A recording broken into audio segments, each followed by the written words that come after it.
నేటి తరం నటీనటుల్లో క్రమశిక్షణ లోపించడంపై బాలీవుడ్ నటుడు అక్షయ్ కుమార్ అసహనం వ్యక్తం చేశారు. క్రమశిక్షణ, వృత్తిపై నిబద్ధత వల్లే తాను ఈ స్థాయికి వచ్చానని అన్నారు.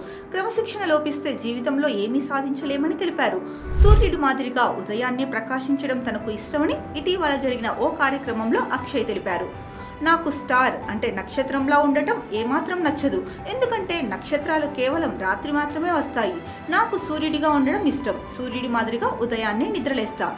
ఇదే కార్యక్రమంలో పాల్గొన్న సానియా మీర్జాని ఉద్దేశిస్తూ క్రమశిక్షణ విషయానికి వస్తే సానియా మీర్జానే ఉదాహరణగా తీసుకోండి. ఆమె ఒక అద్భుతమైన క్రీడాకారిణి. మన దేశం కోసం ఎన్నో పోటీల్లో చక్కగా ఆడింది.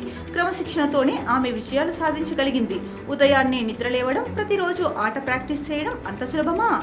క్రమశిక్షణ లేకపోతే ఈ స్థాయికి వచ్చేదేమో మీరే అడిగి తెలుసుకోండి. మరో ముఖ్యమైన విషయం ఏంటంటే, చాలామంది విలేకరులు నన్ను కలిసినప్పుడల్లా మీరెందుకు ఉదయాన్నే నిద్రలేస్తారు అని ప్రశ్నిస్తుంటారు.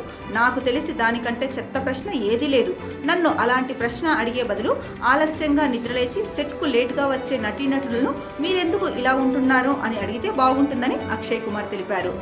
అక్షయ్ కుమార్ కీలక పాత్రలో నటించిన స్కై ఫోర్స్ ఇటీవల విడుదలైంది.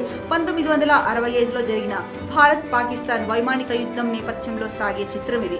ఆ యుద్ధంలో కనిపించకుండా పోయిన భారత వైమానిక దళం స్క్వాడ్రన్ లీడర్ అజ్జమడ బొప్పయ్య దేవయ్య సాహస పోరాటం స్ఫూర్తిగా ఈ కథను సిద్ధం చేశారు. ప్రస్తుతం ఆయన Kesari Chapter 2, Jolly, LLB 3, Kannappa, Housefull 5, Bhooth Bangla, Welcome to the Jungle, Hera Pheri 3 వంటి చిత్రాల్లో నటిస్తున్నారు.